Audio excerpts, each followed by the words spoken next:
Autour d'Achille, les eaux du Scamandre sont la proie des flammes. Peu à peu, le lit du fleuve se dessèche. Les ormes et les saules, les tamaris et les cyprès, tout ce qui se dresse le long des rives s'enflamme, tandis que les poissons affolés tentent d'échapper au feu d'Héphaïstos, le dieu des forgerons. La force même du fleuve semble se consumer. Le Scamandre rend les armes.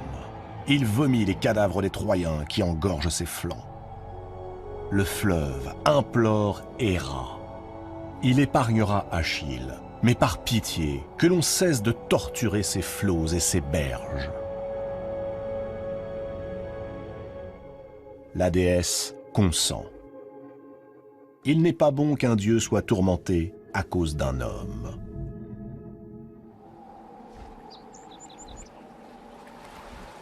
Sur un signe d'elle, Héphaïstos range ses boules de feu et l'eau reprend son cours tranquille. Achille est libéré.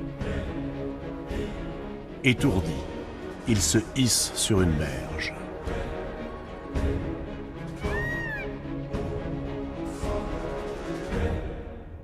Héra pousse un soupir de soulagement. Achille est sain et sauf. Le temps d'en finir avec Troie est venu. Et le fils de Thétis, à nouveau, se relève. Il repart à l'assaut. Son cœur a transformé sa douleur en fureur. Il ne brûle que du désir de se battre, ne songe qu'au meurtre, au sang, aux douloureux sanglots des hommes. Les dieux, eux-mêmes, sont choqués. L'insatiable colère d'Achille est inhumaine. Il faut craindre que pareille démesure ne mène hommes et dieux vers quelque funeste destinée. Soudain, sans aucune raison apparente, Arès, le dieu de la guerre, qui a pris parti pour les Troyens, s'en prend à Athéna, l'allié des Grecs. Il l'insulte, l'accable d'injures. Il lui reproche ses méfaits innombrables depuis le début de cette guerre. Il l'accuse d'avoir semé la discorde parmi les dieux. Et surtout, d'avoir guidé la main du jeune Diomède, le roi d'Argos, pour le blesser, lui, Arès, dieu de la guerre.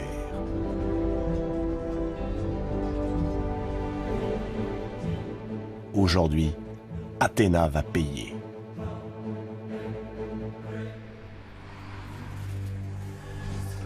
Arès, de toutes ses forces, lance sa pique sur Athéna.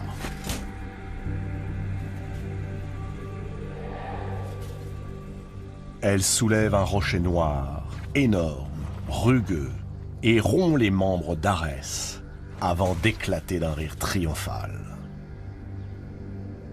Aphrodite s'approche alors d'Arès. Mais Athéna ne lui laisse pas le temps d'emporter son bel amant vers quelque refuge. Elle attaque la déesse de l'amour. Apollon est sur le point d'intervenir. Mais Poséidon s'interpose.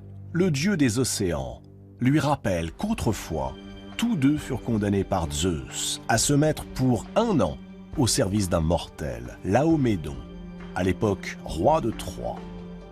Et qu'ensemble, contraints et forcés, ils bâtirent les murailles de cette ville, Troie, qui aujourd'hui divise les dieux et les oblige à marcher les uns contre les autres. Comment Apollon peut-il venir en aide aux héritiers de celui qui condamna les dieux à travailler pour lui ?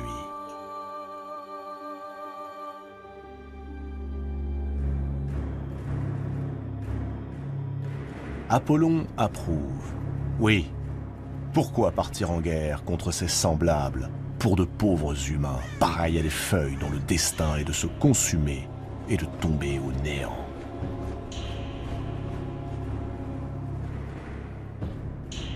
que cesse le combat entre les dieux, et qu'on laisse Troyens et Grecs régler eux-mêmes leurs querelles.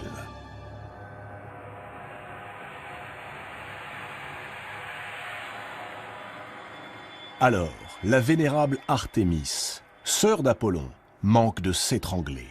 Son frère, protecteur de Troie, ose se dérober de ses flèches. Elle transpercera tous ceux qui s'attaqueront aux enfants de Priam.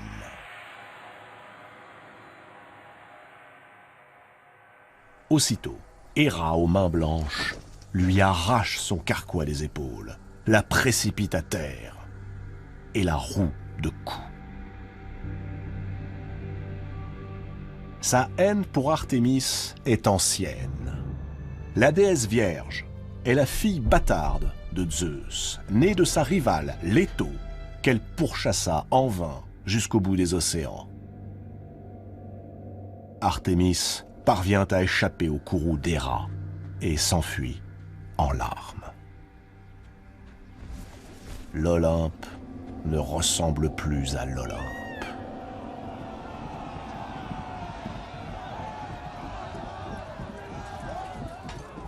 Devant les remparts de Troie, la plaine entière flambe de l'éclat du bronze.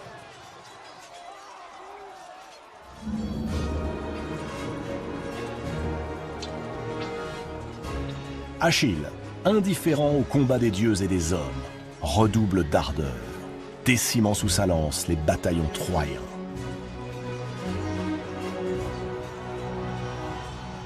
Pareil à un dieu, Achille bondit en tous sens. Il se rue sur ses victimes.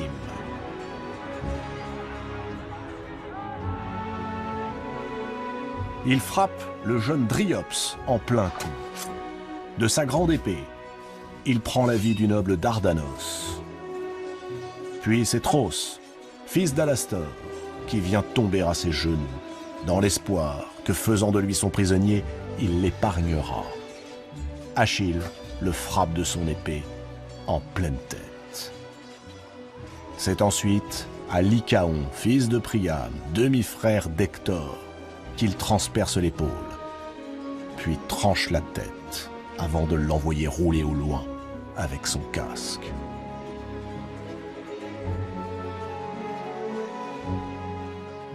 La terre noire est inondée de sang.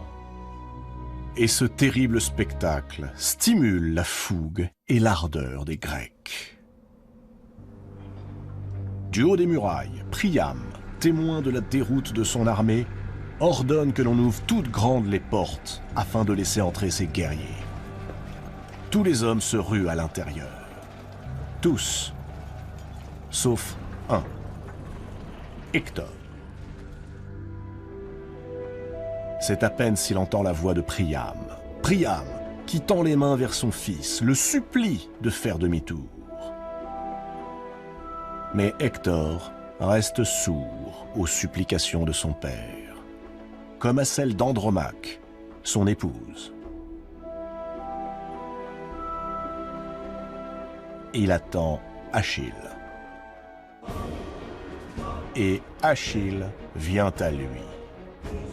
Le fils de Thétis brûle de conquérir la gloire, et une poussière sanglante souille ses mains redoutables.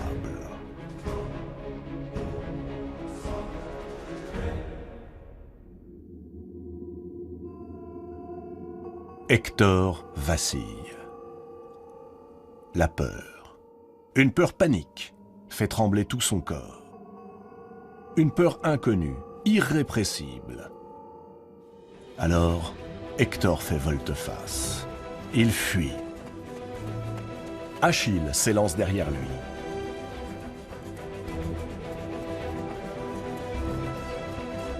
Trois fois, ils font le tour des remparts, sous le regard médusé des hommes et des dieux.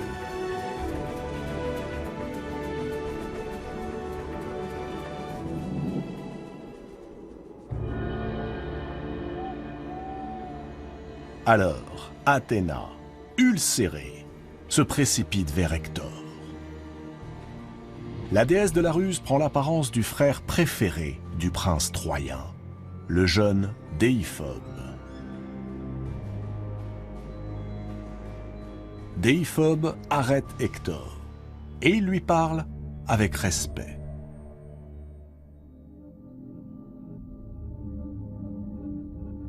En courant de la sorte, à perdre haleine, il ne peut espérer échapper au courroux d'Achille.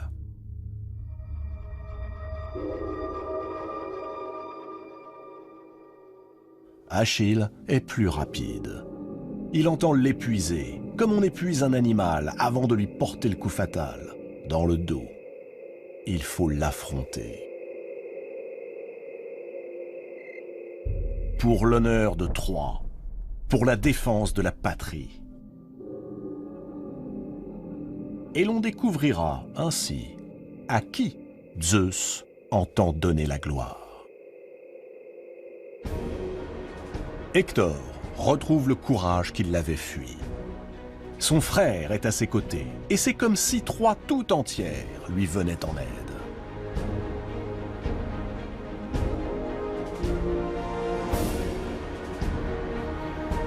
Hector s'immobilise et fait face à Achille. D'une voix calme, il s'adresse à son ennemi.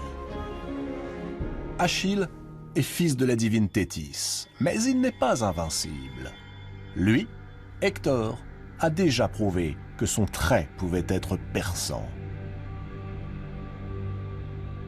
S'il triomphe, il prendra les armes illustres de son adversaire. Mais il ne lui infligera nul outrage et rendra sa dépouille aux Grecs. Qu'Achille promette à son tour de faire de même. Désormais, tout repose sur les genoux des dieux, qu'ils tranchent et soient les garants de cet accord. Mais Achille, furieux, brûlant de tuer son ennemi, gronde d'une voix terrible qu'il sait bien que son sort est de périr ici, loin de son père et de sa mère. Aucun pacte entre eux n'est possible. Il brisera Hector, qui tua Patrocle. Et son âme errera parmi les ombres pour l'éternité.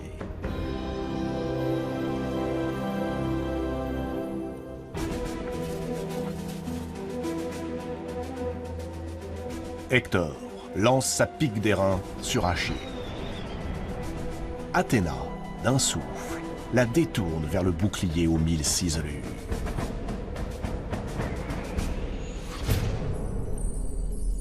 La puissante lance d'Hector ne brise pas le bouclier d'Achille.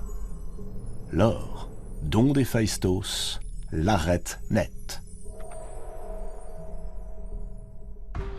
Désarmé, Hector appelle son frère Déiphobe. Il lui demande une nouvelle lance. Mais Déiphobe ne répond pas. Et Déiphobe n'est plus à ses côtés. Alors, Hector comprend. En son cœur, Hector comprend qu'Athéna a pris l'apparence de Déiphobe pour mieux le tromper. Telle est donc la volonté de Zeus et de son fils Apollon, qui naguère le protégeait. Voici maintenant que le destin le tient. Mais non, Hector n'entend pas mourir sans lutter, ni sans gloire, ni sans quelque haut fait d'armes dont le récit parviendra aux hommes à venir.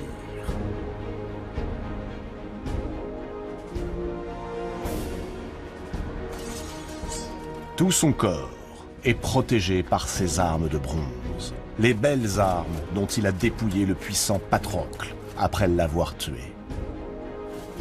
Un seul point se laisse voir, un point vital, à la base du cou.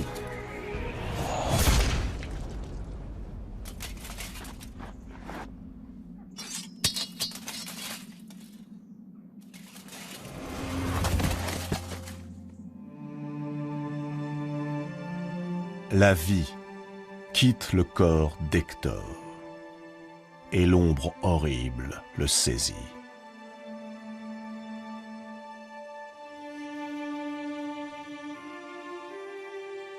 Achille détache les armes sanglantes d'Hector, ces armes qu'il offrit autrefois à Patrocle.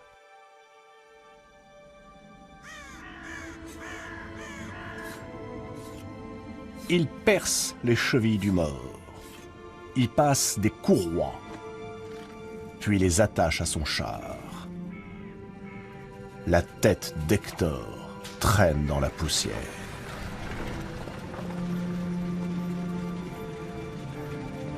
Un cri de douleur jaillit, celui d'une mère, Écube, mêlé à celui d'une épouse, Andromaque.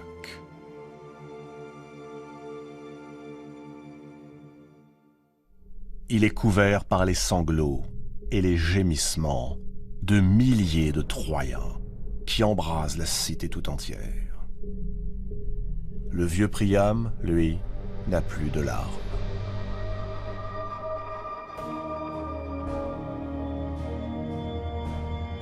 Après avoir fait le tour des murailles, Achille repasse une dernière fois devant les portes de Troie. Il toise les habitants en pleurs et repart vers les nefs grecques.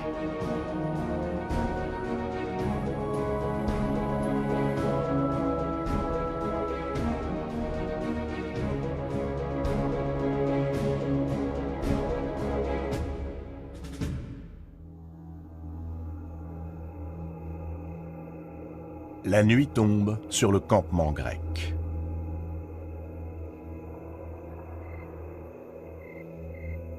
On vient de déposer le corps de Patrocle sur un grand bûcher où se trouvent des jarres pleines de miel et d'huile. Agamemnon et tous les rois grecs se tiennent autour du lit funèbre. Le bûcher s'embrase.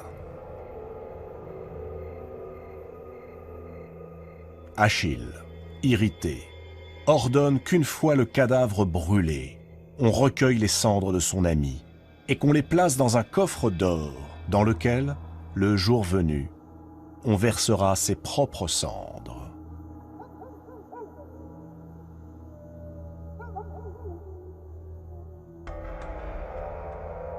Quant à Hector, il pourrira, abandonné aux chiens. Autour d'Hector, pourtant, les chiens ne s'affairent pas. Aphrodite, nuit et jour, les écarte de lui. Sur son corps meurtri, elle verse une huile divine sur laquelle souffle Apollon, afin que l'ardeur du soleil ne dessèche pas sa peau. Aphrodite et Apollon ont pitié du héros mort.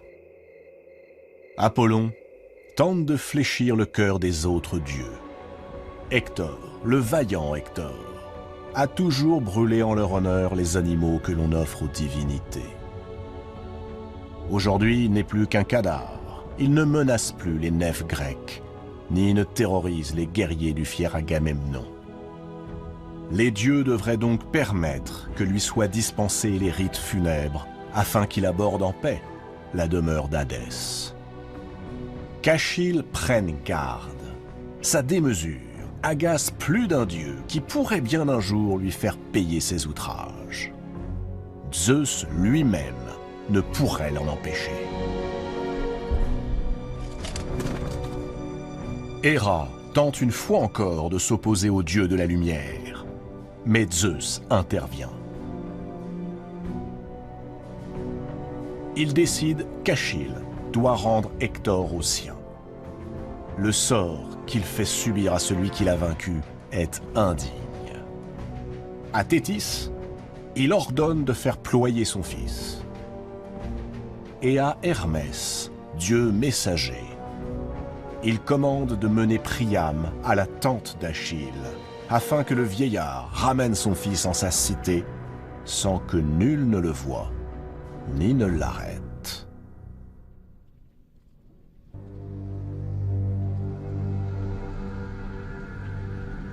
Priam, debout sur un char, traverse les rangs ennemis. le vieux roi, très digne, arrive devant la tente d'Achille.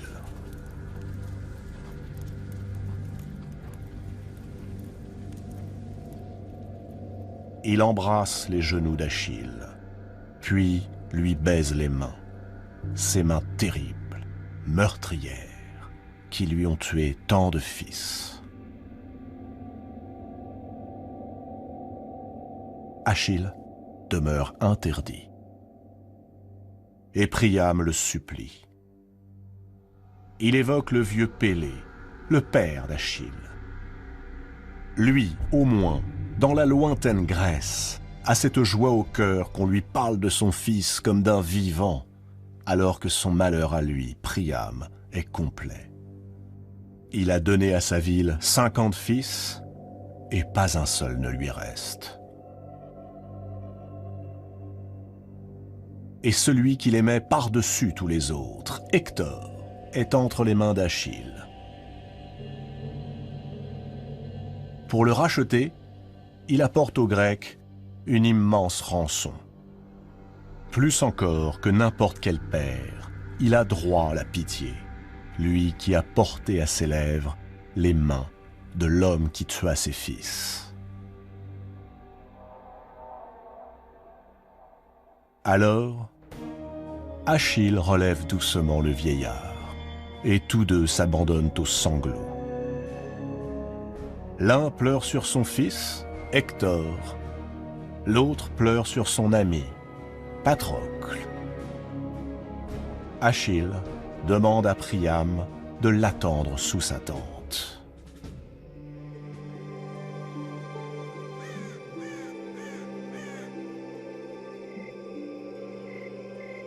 Il sort, ordonne à ses captives de laver le corps d'Hector, de l'oindre de toutes les huiles qu'elles pourront trouver, qu'elles l'enveloppent dans la plus belle pièce de lin qu'Achille possède, puis que ces hommes, les Myrmidons, déposent le vaillant Hector sur le char de Priam. Auprès du vieux roi, Achille s'enquiert du temps dont il souhaite disposer pour préparer les funérailles. 12 jours, Achille s'y engage. Après quoi, et malgré toute l'admiration qu'il voue au courage de Priam, la bataille reprendra.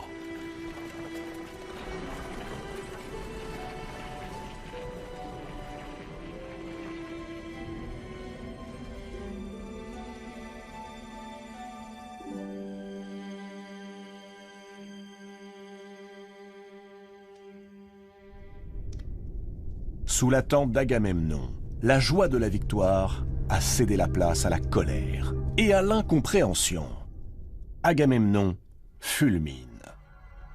Comment Achille a-t-il pu promettre, sans le consulter, une trêve de 12 jours aux Troyens? Mais ni le vaillant Ménélas, ni le géant Ajax ne songent à blâmer Achille. Agamemnon, seul, s'emporte contre le roi grec. Dans son coin, Ulysse, aux ruses nombreuses, reste silencieux. Il écoute. Non pas les cris du roi des rois, mais la voix d'Athéna, invisible aux yeux de tous, et qui murmure à son oreille. Lorsque la déesse se retire, un sourire se dessine sur les lèvres d'Ulysse. Oui, bien sûr. Il a trouvé. C'en est fini de l'orgueilleuse Troie.